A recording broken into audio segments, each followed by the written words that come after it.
government's first duties, our city government's first responsibilities, to keep our neighborhoods safe, to keep our streets clean, to ensure that those who live here and those who visit can get where they need to go in every borough.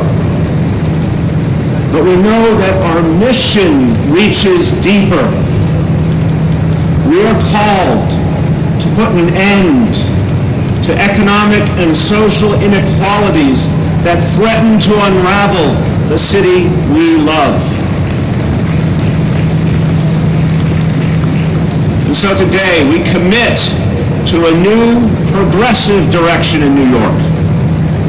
And that same progressive impulse has written our city's history. It's in our DNA. Nearly a century ago, it was Al Smith who waged war on unsafe working conditions and child labor. It was Franklin Roosevelt and Francis Perkins who led the charge for the basic bargain of unemployment insurance and the minimum wage. It was Fiorello LaGuardia who enacted the New Deal here on the city level, battled the excesses of Wall Street, and championed a progressive income tax. From Jacob Riis to Eleanor Roosevelt to Harry Belafonte, who we are so honored to have here today.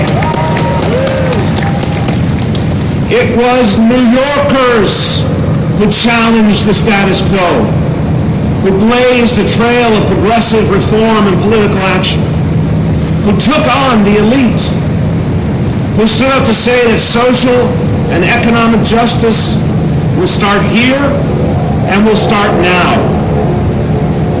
It's that tradition that inspires the work we now begin, a movement that sees the inequality crisis we face today and resolves that it will not define our future.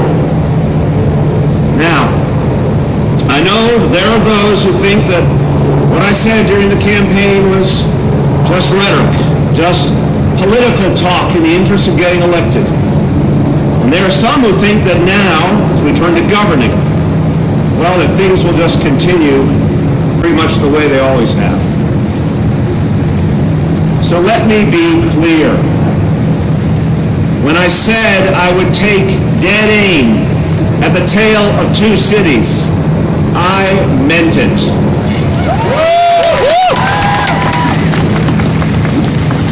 And we will do it. I will honor the faith and the trust you have placed in me. And we will give life to the hope of so many in our city. We will succeed as one city. And we know this won't be easy. It will require all that we can muster. And it won't be accomplished only by me. It will be accomplished by all of us. Those of us here today and millions of everyday New Yorkers in every corner of our city. You must continue to make your voices heard. You must be at the center of this debate. And our work begins now.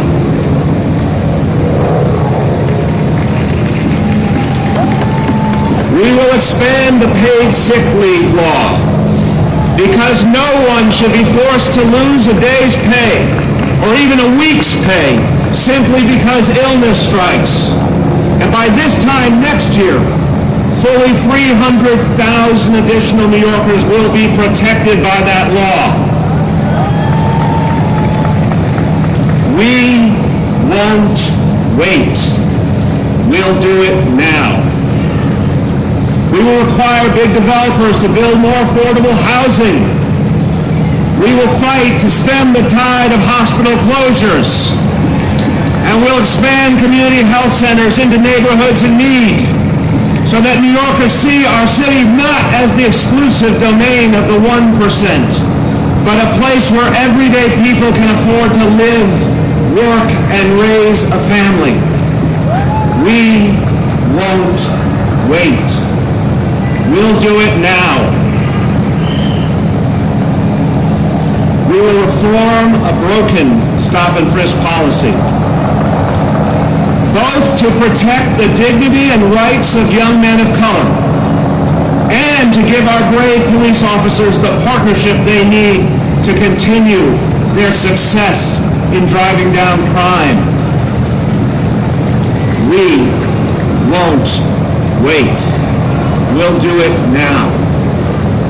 And we will ask the very wealthy to pay a little more in taxes so that we can offer full-day universal pre-K for every child in this city and after-school programs for every middle school child. And when we say a little more, we can rightly emphasize the little. Those earning between $500,000 and $1 million a year, for instance, would see their taxes increase by an average of $973 a year. That's less than $3 a day, about the cost of a small soy latte at your local Starbucks. Think about it. A 5-year tax on the wealthiest among us, with every dollar dedicated to pre-K and after school. Asking those at the top to help our kids get on the right path and stay there. That's our mission. And on that, we will not wait. We'll do it now. Now, of course, I know that our progressive vision isn't universally shared. Some on the far right continue to preach the virtues of trickle-down economics. They believe that the way to move forward is to give more to the most fortunate, and that somehow the benefits will work their way down to everyone else. They sell their approach as the path of rugged individualism. But Fiero LaGuardia, the man I consider to be the greatest mayor this city has ever known, he put it best. He said, I too admire the rugged individual, but no rugged individual can survive in the midst of collective starvation. So please remember, we do not ask more of the wealthy to punish success. We do it to create more success stories.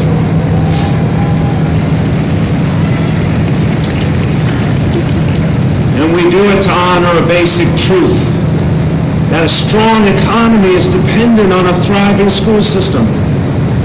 We do it to give every kid a chance to get their education off on the right foot from the earliest age, which study after study has shown leads to greater economic success, healthier lives, and a better chance of breaking the cycle of poverty.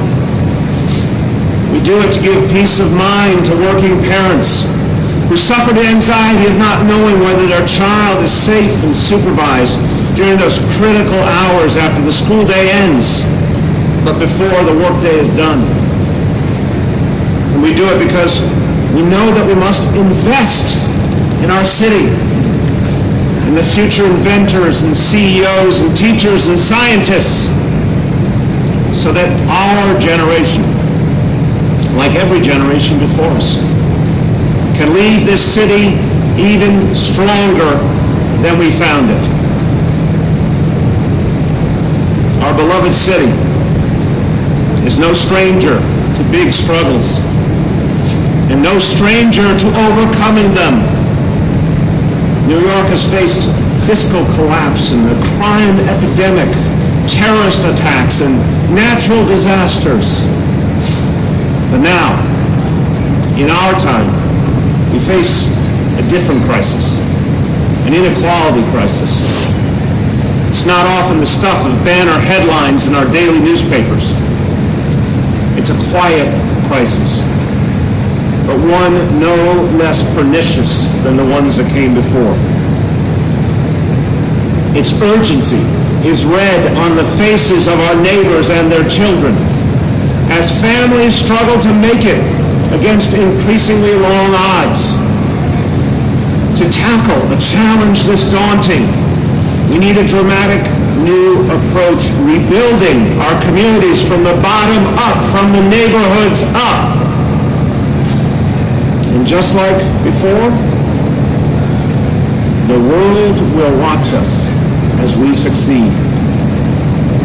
We will remember what makes New York, New York. A city that fights injustice and inequality, not just because it honors our values, but because it strengthens our people. A city of 5 boroughs, all created equal. Black, white, Latino, Asian, gay, straight, old, young, rich, middle class, and poor. A city that remembers our responsibility to each other. Our common cause is to leave no New Yorker behind. That's the city that you and I believe in. It's the city to which my grandparents were welcomed from the hills of southern Italy. The city in which I was born, where I met the love of my life, where Chiara and Dante were raised.